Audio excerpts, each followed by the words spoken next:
One day she discovered that she was fierce and strong and full of fire, and that not even she could hold herself back because her passion burned brighter than her fears. Women are resilient, women are strong, women are fighters, women entrepreneurs and they out hold there. the key to Don't give the up, fate of don't our give country. in.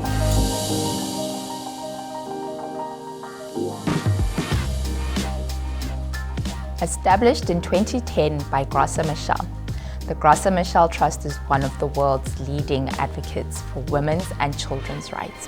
The Trust has over the last 9 years worked to multiply the faces and amplify the voices of African women and children.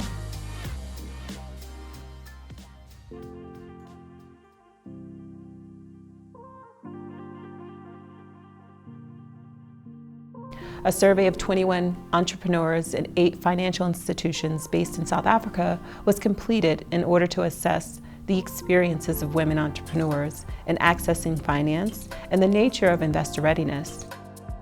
The purpose of such a study is to strengthen advocacy and better support women entrepreneurs as they navigate the world of investment and business financing practice. I'm proud to run an engineering business that supplies and installs quality electrical, mechanical, civil, power generation and distribution building services throughout South Africa. One of my greatest challenges in accessing finance was the complexity of the process, and when assigned someone to assist, having to pay this middleman 3 to 5% of the value of the investment on top of the loan interest. How could I possibly afford that? I have worked hard tapping the biotech industry with a focus in the development of the ethnic hair and scalp care systems, as well as agro-processing that is responsible for sourcing and extracting our indigenous ingredient alpha. For me, one of the difficulties has been the request from institutions for feasibility studies from registered bodies. The cost of these is in the region of 120,000 Rand, with other market analysis surveys requested costing between 10 and 15,000 Rand. How is that even affordable when I could conduct the research myself and present feasibility based on what I know of my business and potential clientele? Having worked to build a consulting firm that works within the building environment industry within and outside of South Africa, one of the biggest difficulties is the expectation from government institutions that they fund 80% of the loan and I the other 20%. Where would I raise this outstanding capital, especially without access to property as collateral? I operate my business in a very technical environment, supplying quality parts to Sodesia and Ford Motor Company in South Africa, parts that ended up in the acclaimed T6 Ranger. My observation has been that, particularly in a technical field such as my own, that the barrier to entry is high. Obtaining investment is a difficult exercise of knocking on door after door with a coupled pressure to demonstrate capability as a woman and a technical expert. For years, I have worked on a business that enhances the development of solar-powered solutions and energy savings in South Africa, Italy, and Middle East.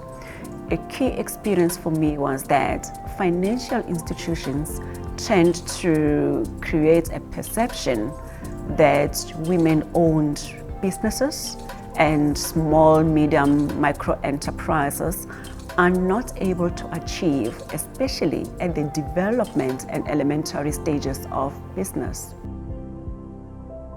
My dream for my fabric house is to provide consumers with contemporary designs from Africa and the rest of the world.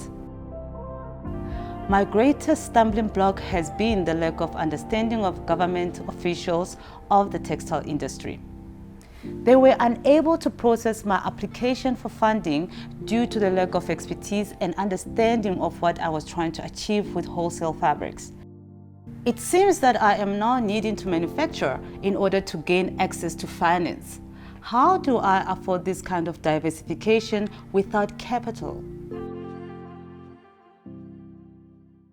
Within the renewable energy space, government funding bodies will only award 100% grant if the company is 100% black owned. This becomes difficult in my space with our technology, which is photovoltaic thermal, as additional investors are needed and required, and they are predominantly white or foreign. How do I raise what I need to attract the investors if government policy constrains manufacturing in the renewable sector? Extended challenges include slow, cumbersome internal processes within many of the government funding bodies. Development infrastructure projects are time sensitive, and I lost out on project work because of it. Technical projects have specific funding requirements at certain points. Delays in receiving tranches significantly impacts one's ability to deliver. I'm the sole business person in my family. This means that 70% of what I make goes back to the family. A woman is expected to develop a product, market it, sell it, do the admin, and then go home to cook and care for the family. The system needs to be aware of the obstacles women entrepreneurs uniquely face and look at the psychosocial support programs along with other programs to assist in financial health and overcoming the burden of care, or black tax as it is commonly called. Government support for black female businesses is a scam, as women face continuous financial support. Did not even read my application with a regret letter that was sent a week later. Knocking at door after door after door. And advice needed by the SMEs. So what does this all mean? Key findings gleaned from the women indicate 4 primary issues.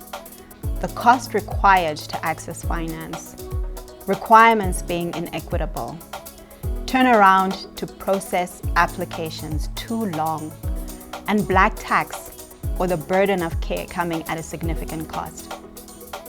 Comments from the financial institutions indicated that women often demonstrate a lack of commitment to their product, service, or concept, and juggle side hustles or multiple businesses.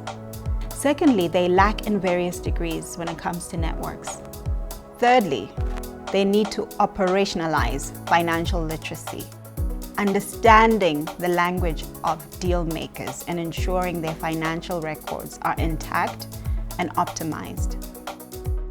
Lastly, institutions highlighted the need for women entrepreneurs to align equity and risk. They needed to put skin in the game.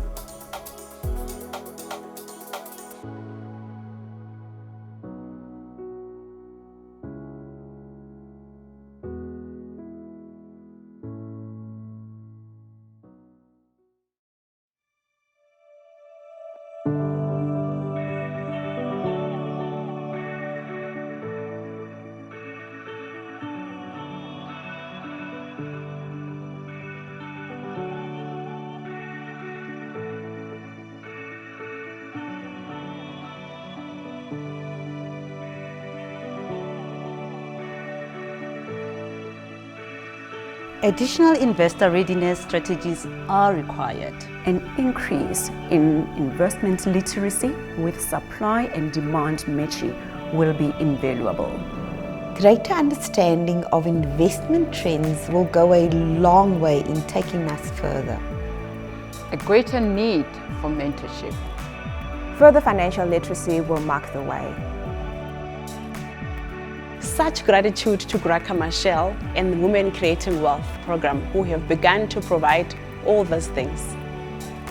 We so appreciate that the Graca Machel Trust Women Creating Wealth South African cohort for encouraging us women entrepreneurs to own who we are, why we are doing what we do, and how we can apply our vision to positively impact the business world. Thank you to Graca Machel Trust Women Creating Wealth for the fellowship on this solitary journey of entrepreneurship. GMT added value long after the project. We still continue to support women entrepreneurs with their needs and with support for access to market. My key takeaway from the experience with GMT is women are resilient, women are strong, women are fighters, and they hold the key to changing the fate of our country. For all the women entrepreneurs out there, don't give up, don't give in. Remember the dream, the reason, and take each step, each day with purpose and dignity. And one day, she discovered that she was fierce and strong and full of fire, and that not even she could hold herself back because her passion burned brighter than her fears.